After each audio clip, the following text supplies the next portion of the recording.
చేస్తున్నా 2 ప్యాకెట్ల Maggi friends 3 గంటల నీళ్ళు పోయాలి నీళ్ళు ఉడికినాక మ్యాగీ ఫ్రెండ్స్ కొంచెం మ్యాగీలు పోసుకోవాలి ఫ్రెండ్స్ అలాగే కొంచెం ఉప్పు మ్యాగీ నీళ్ళు ఉడికినాక దాంట్లో వేయాలి మంచిగా ఉడకబెట్టాలి ఫ్రెండ్స్ దాంట్లో వేయాలి ఫ్రెండ్స్ ఉడికినాక తినాలి ఫ్రెండ్స్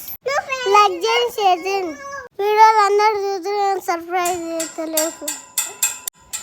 బాయ్